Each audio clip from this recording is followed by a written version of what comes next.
everyone, so I'm back to video blogging and back to reviewing things. Currently I am looking for a new job, so it's been quite a while since I posted last thing, but I've been reading loads of books in the meantime, and there are a few that I really want to share with you, and actually these are in English because I found a foreign language library in Warsaw, which is located in Prague South. So it's really good because they have loads of books in English, German, Russian, and other languages, which is a great thing for me because I really missed reading books in English, the ones from English speaking authors, because sometimes the translation can be wobbly or not really accurate. And to be honest, I'd like to start reading things in German once again to get back to speaking the language at C1 level, which I have a certificate for, but I haven't been really able to use the language much. So, the two books I have today, which I have borrowed, and they're available within the library, so I do recommend going there and getting your card made for you. It's really easy. The process takes around, I think, 5 minutes or something. They have a very lively Facebook page as well where they post updates, and the stuff is really nice. And book repository is really huge. There are loads of titles and actually quite focused ones as well. So you can read on philosophy, you can read about business topics, and more feminism. Focus pieces, not only poetry or prose, which is a great thing because I prefer to read non-fiction.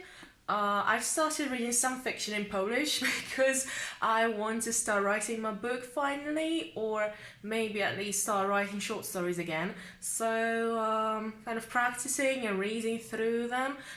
But I really miss reading non-fiction in English, so this is a good start. So let's get to the titles. The first one I really enjoyed is called Can't Buy My Love, How Advertising Changes the Way We Think and Feel by Jean Kilbourne.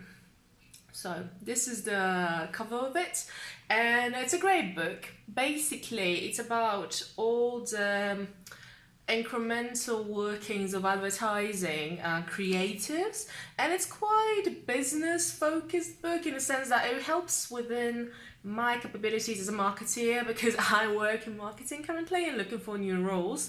So it's a really quite technical book, at the same time really open to the public because it explains the biases within advertising. It was written over a few decades, and it was published, I think, first around 80s or 70s even.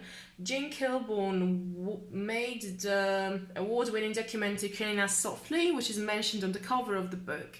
And I really want to watch that film because the book is great. It really focuses on the biases and kind of subliminal messaging open in advertising and present in it, which I have kind of touched upon as a subject within my studies at a university and business school, but which people do not tend to talk about in terms of marketing work in the marketing department.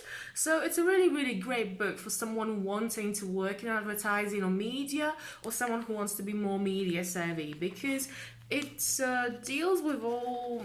It's a very US focused. Obviously, there are loads of examples within the pages, which is great because the points are illustrated, not just talks about. And it's a really great book. It focuses on feminism, obviously, because the documentary itself, as far as I understood, as far as I read about it, was very feminism oriented.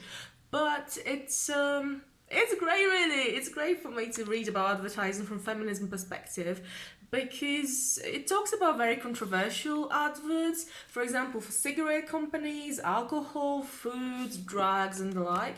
So, for example, Joe the Camel is mentioned, which is visible on the I think on the right for you. It's quite hard for me to tell when I'm recording it because it's mirrored, and really controversial one from NTV, for example. It's the end of the 90s or 80s, and sometimes 50s and 60s advertising is mentioned.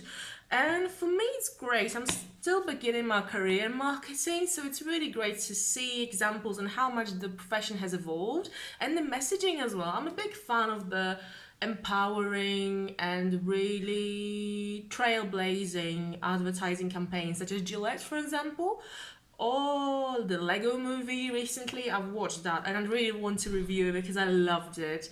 And or even I don't know, the Pampers one. A lot of advertising from Procter and Gamble actually is quite innovative and really go into the right direction. I believe it's not the same female male divide as it used to be, which is really exciting for me as a marketeer and as a consumer. The second book actually that I really want to recommend is a different one. It's focused on personality, which I'm a big fan of analyzing and a big fan of trying to understand myself better, which I have started during my internship last year because I went to training, so to speak, about personality types, which was very eye-opening for me. So I've been reading personality types and characteristics for a while now, and obviously there are many books on the topic, but this one is like, oh, it's like a Nobel nominee for me. It's really great. I love it. It's called Quirk. Brain Science Makes Sense of Your Peculiar Personality by Hannah Holmes. And I love this book. I love it. And I wish I had read it earlier because it just explains so much and explains in such a brilliant way because it's a popular science book that is very sciencey at the same time, which is very important for me because a lot of personality-wise books or books that deal with personality types are kind of too soft for me in terms of science, in the sense that it talks a lot about, um, anecdotal evidence that doesn't usually hold up well in discussions, and some it happens to a person, so that's we'll extrapolate it to other people.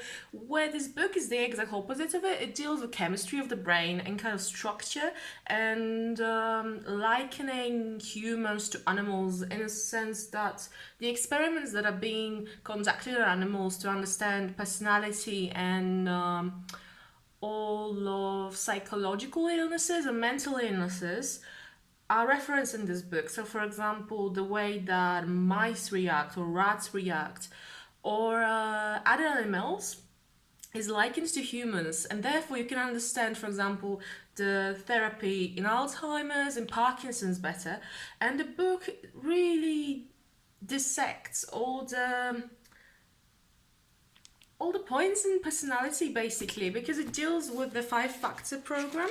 So neuroticism, extroversion, agreeableness, conscientiousness, and openness. So it's one of the most traditional views of personality, that you have 5 factors that influence your personality as a person, and basically it builds upon the Asian knowledge of humors, of the colors, of the elements. So you can be fire, earth, water, or air, or for example you can be the director type, the negotiator, a 16 personalities type. There are loads of things floating around, but this book really deals with, for example, the hormone levels, the build-up of your brain, and it's really great. I love it because it deals as well with factors influencing each factor basically. So for example, in neuroticism it's an anxiety and depression, and in extroversion it's impulsiveness, novelty seeking, activeness, cheerfulness, assertiveness, and